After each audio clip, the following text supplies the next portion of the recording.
Hello everyone, my name is Dr. Peter Macaulay and I'm a lecturer in psychology at the University of Derby. Today's talk is going to be looking at how young people respond to cyberbullying, the role of publicity, anonymity, type of cyberbullying and victim response.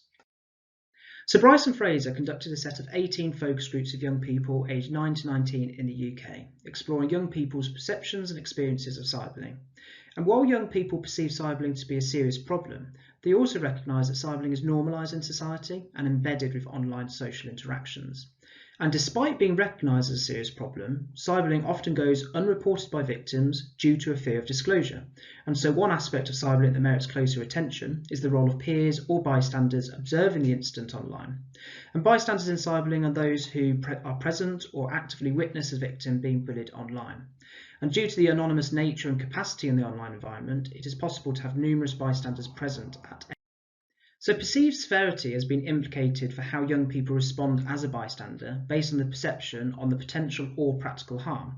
So for example, some studies conducted in Belgium have reported that when young people evaluate incidents of cyberbullying as severe, they are more motivated to positively intervene to support the victim. And in addition, Macaulay et al. Did research of 868 11 to 13-year-olds in the UK and found that bystanders reported that they would provide emotional support to the victim and intervene to address the bully when they evaluated the incident to be severe, characterised by the intensity of the bullying, the frequency of the victimisation and the extent the victim was upset. So therefore there is value to be had in measuring how young people perceive the severity of different factors associated with cyberbullying. In addition to severity, different personal and situational factors have been identified in either attenuating or precipitating bystander action to cyberbullying. And following recommendations from an earlier body of work that I did looking at teachers' perceptions towards cyberbullying and a literature review, 4 key factors have been implicated that influence bystander intervention, specifically looking at the publicity of cyberbullying, the type of cyberbullying, the anonymity associated with cyberbullying, and the extent the victim is upset. So the current study examined 1. How young people perceive the severity of cyberbullying, and 2. How young people respond as a bystander according to different factors associated with cyberbullying.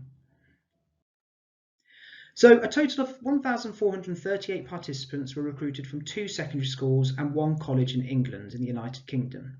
And the final sample after data cleaning was 990 participants, with 55.1% female, aged between 11 to 20 years. With the mean age 13.16. Like previous research, the use of hypothetical vignettes was employed to experimentally manipulate the nature of publicity, anonymity, type of cyberbullying and victim response. So a total of 24 scenarios were created to manipulate these factors to occur in every combination. Type of cyberbullying was categorised into visual or written forms, as prior research has experimentally confirmed these 2 typologies for cyberbullying.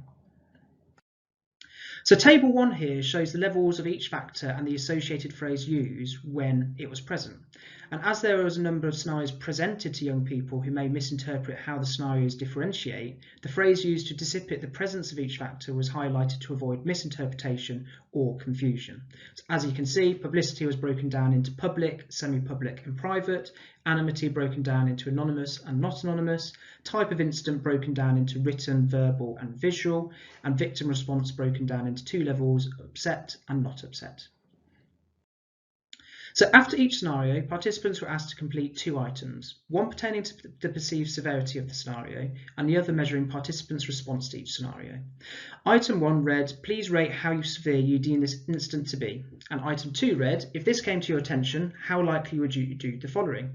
With A, ignore what was happening, B, encourage the pupil that had sent the insulting comment, embarrassing photo or video, C, seek help from a teacher, parent or guardian or trusted adult, D, seek help from a friend, E, provide emotional support for the pupil that had received the insulting comment or embarrassing photo video, and finally F, directly intervene and challenge the pupil. So to explore whether there are any significant differences in perceived severity of cyberbullying scenarios according to the publicity, anonymity, type of cyberbullying and victim response, a 3x2x2x2, publicity, public, semi-public, private, anonymity, anonymous, not anonymous, type of cyberbullying, written, verbal, visual, and victim response, upset, not upset, within subjects and other, was performed. The factors of publicity, anonymity, type of cyberbullying and victim response were the repeated measures, and the perceived severity score for each scenario acted as the dependent variable. And to explore any significant difference for each response category, 6 separate 3x2x2x2 within subjects ANOVAs were performed, and the factors of publicity, anonymity, type of cyberbullying and victim response were the repeated measures, and the dependent variable changed according to each ANOVA based on the six responses participants responded to. And due to the number of statistical tests performed and the sensitivity for type 1 errors, a stricter significance level of p is less than 0.01 was implemented throughout the analysis to provide more confidence when reporting differences. So looking at the results then, specifically perceived severity first. Perceived severity did vary according to the publicity level of cyberbullying, and pairwise comparisons adjusted using the Bonferroni correction showed a significant difference in severity scores between each pair of publicity level, all less than 0.001.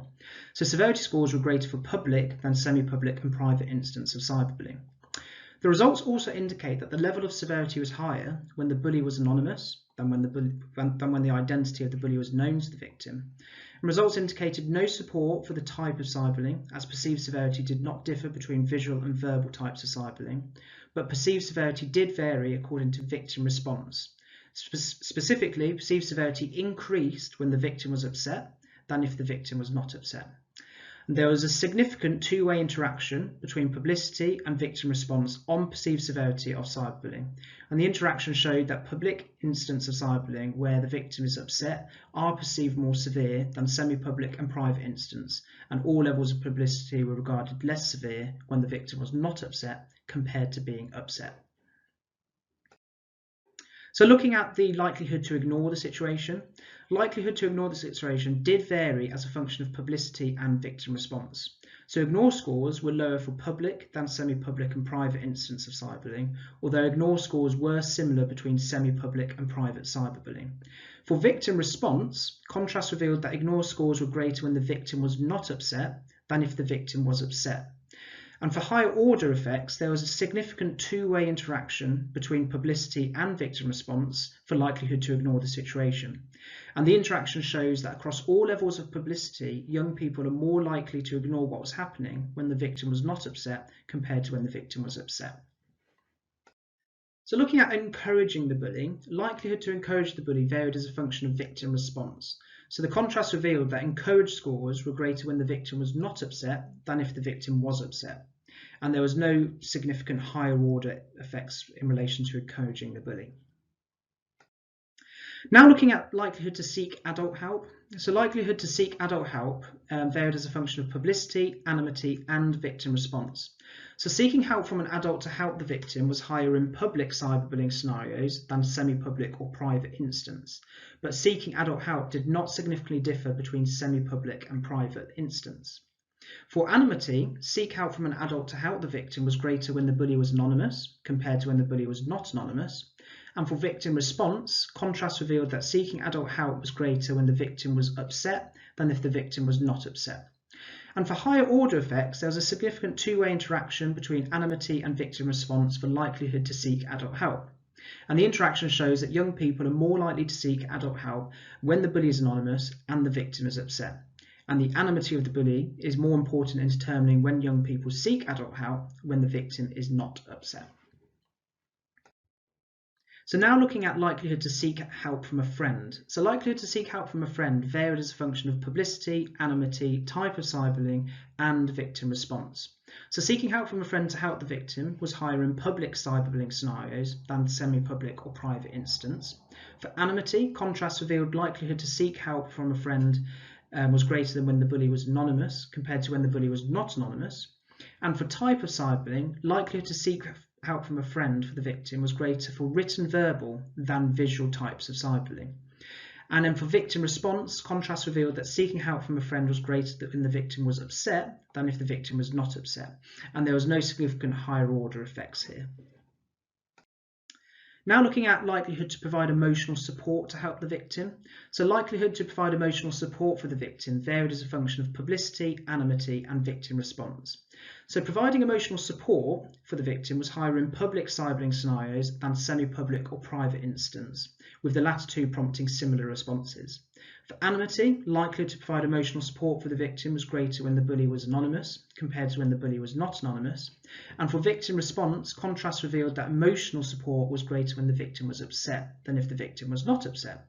And looking at higher order effects here, there's a significant two-way interaction between anonymity and victim response, and the interaction shows that young people are more likely to provide emotional support for the victim when the bully is anonymous and the victim is upset. And then finally, looking at likelihood to challenge the bully. So likelihood to intervene and challenge the bully varied as a function of publicity, anonymity, and victim response. So intervene scores were higher for public than semi-public and private incidents of cyberbullying, although intervene scores were similar between semi-public and private cyberbullying. For anonymity, likelihood to intervene and challenge the bully was greater when the bully was not anonymous compared to when the bully was anonymous. And for victim response, contrast revealed that intervene scores were greater when the victim was upset than if the victim was not upset. And looking at the higher order effects here, there was a significant two-way interaction between anonymity and victim response, and the interaction showed that young people are more likely to intervene and challenge the bully when the victim is upset and the bully is not anonymous. So in summary, victim response is the most influential factor across all response strategies on how young people should respond to cyberbullying, followed by the publicity of the incident, the anonymity of the bully, and to a very limited extent, the type of cyberbullying. So young people are more likely to perceive cyberbullying to be serious when it occurs in the public domain, perpetrated anonymously, and the victim is noticeably upset by this. In addition, the study found that young people are more likely to act positively when they witness cyberbullying. So for example, seeking help from a friend, adult, emotional support, and intervening to challenge the bully, when it occurred in the public domain, perpetrated anonymously, and the victim is upset. As such, future research should focus on encouraging young people to seek help when they are a victim and highlight that other situations can also be serious. So for example, when they are victimised privately. And this is something that we should promote for further research to engage, to actually highlight that young people should respond as a positive bystander regardless of personal and situational factors within cyberbullying. So thank you very much. If you do have any questions about anything, I'm in the Q&A session and I'm happy to have a chat with you. Or you can drop me an email at p.macaulay@derby.ac.uk. My email is going back on the first slide. Very much look forward to networking with you. This paper has been drafted and has been submitted for publication, but we would appreciate your feedback at any stage. So thank you very much, everyone, and enjoy the rest of the conference. Thank you.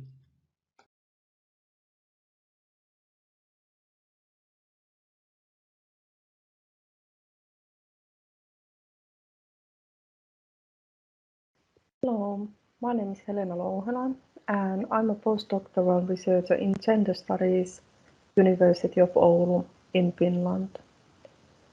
Today I will talk about one part of my PhD research. I finalized my PhD in 2019 with the same title as my presentation is today. Violence against women and girls can still be considered as one of the biggest human rights violations in the world.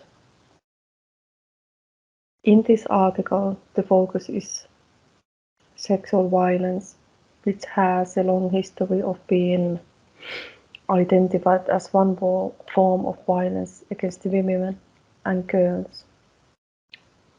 Over the previous years, sexual violence among women have been widely discussed in the media, and this was furthered from the Me Too campaign. This campaign increased people's possibilities to voice their experiences of sexual harassment and violence instead of being silenced. And this also started a wide public discussion on sexual violence and its elimination also in Finland. This also furthered discussion on the attempt to change Finnish criminal legislation so that in future the definition on one extreme form of sexual violence, such as rape, would be based on lack of consent for sexual intercourse. Currently, it is built on the assumption that the use of violence or threat of violence are distinctive signs of rape. Matters related to sexual consent are especially relevant in regard to adolescent girls who are vulnerable to experiencing sexual violence. However, there are one group of girls who are especially vulnerable to experience sexual violence. Girls with fragile experiences of being in care and in residential care institutions. This group of girls face sexual violence both before entering the institutional care, but also during their stay in institutions, and they are also vulnerable to experience sexual violence after the period of being in custody. So this is the reason why I study especially how a young woman from a residential care institution background voices her previous experience of statutory sex crime relationship with an adult man. And I defined statutory sex crime relationship with an adult man as a non-forcible voluntary sexual relationship between adults and juveniles. I conducted 4 interviews with Finnish girl, which I call here Mari, and these were done during the years of 2013 and 2017. Mari was from 15 to 19 years old. In those interviews, we systematically went back to this so-called relationship where Mari was physically and sexually abused in the age of 14 by an adult man. This long-term aspect will bring new understanding on how adolescent girls may voice, but also how they understand their violent experiences over time. Pearce has developed a social model of abused consent which excellently reveals information about potential abusive and exploitative relationships, and also the contexts that often lie behind the consent. And this model contains 4 different forms, and which can operate separately or like interrelating with each other. By coerced consent, Pearce means that the child is subtly or violently manipulated into consenting to sexual activity. Normalized consent contains the distorted societal attitudes that may consider sexual exploitation and violence as inherent and normal. In survival consent, Pearce has considered that poverty can be the unfortunate motivator for some adolescents in consenting to sex, for having money or other gifts exchanged. This 4th one is slightly different. It's condoned consent, and it's referring to situation where practitioners and professionals are failing to recognize sexual exploitation, and therefore they end up condoning it. And Pearce has separated 2 different parts in this. There's unconscious part, and there's also professional negligence.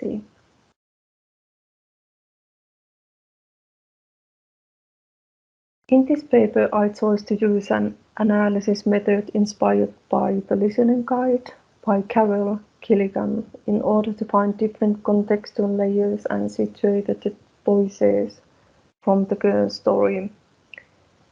The listening guide is a psychological research method that not only focuses on the psychological processes by indicating the mind's ability to dissociate or push knowledge and experience out of conscious awareness, but also focuses on the social and cultural contexts that affect what can and cannot be said or heard. I will go straightly to the main findings. Overall, Mari's voice regarding the perpetrator remained somewhat persistently positive over this fairly long time. What differed is how she contextually and situationally applied more clearly other people's voices when she was voicing about the perpetrator. The older Mari got, she was able to apply all these contrapuntal voices to her boundaries, but she still clings to the positive attitude towards the perpetrator.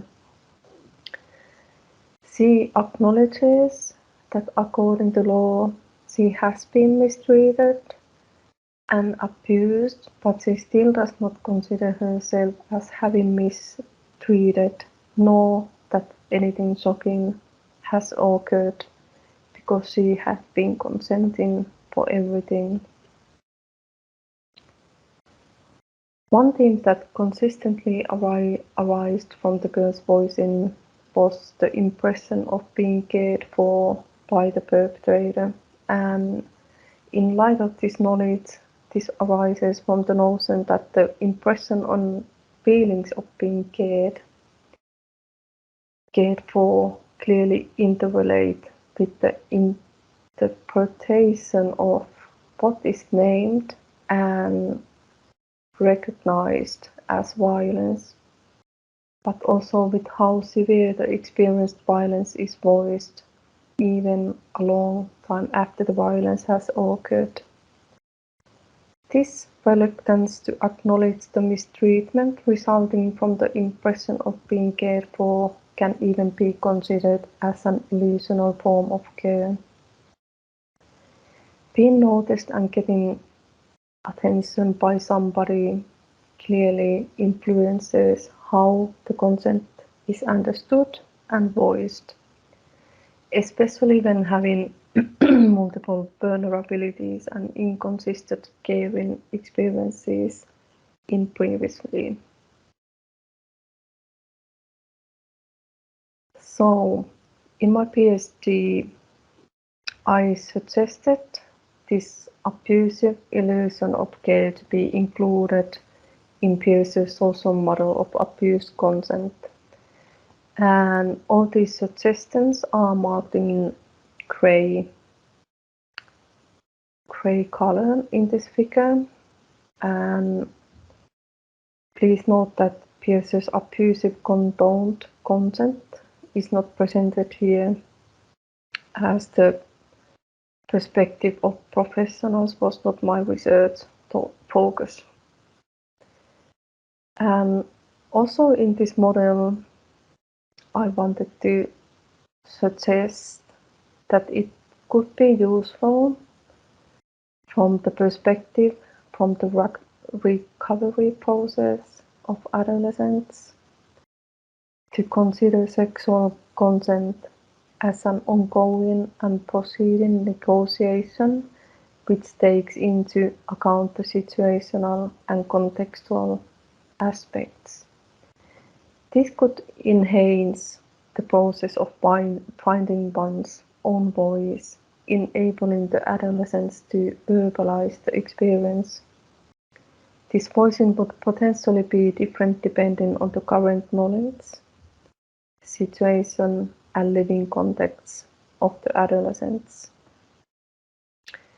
In shortly said,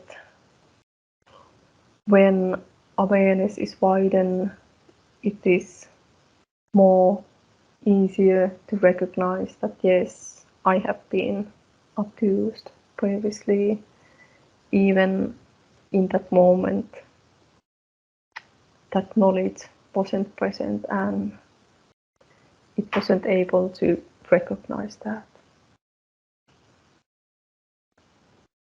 So a lot have been done in preventing the sexual harassment and violence among children and young people, but a lot needs to be still done. For example, I'm currently working in this project and we are researching and exploring sexual harassment and power relations in children's peer cultures. We are using art-based methods and we draw our theoretical background from the new materialist theories. In the near future, I will also be focusing on generating sexuality education material, especially targeting the teacher students and teachers, who are the ones who are teaching sexuality education for the children and young people. But there's also more bigger challenge because, for example, Finland is still behind in developing and organizing sexuality and safety education at schools. And even if it is recommended to be provided as early as possible. So this is something I want to focus on also. Here are some references used in this presentation and in this article. And thank you so much. If you want to read this article, please just send me an email and I will send it to you. Or if you want to continue discussion, just send me an email. But now, would you have any questions? Thank you.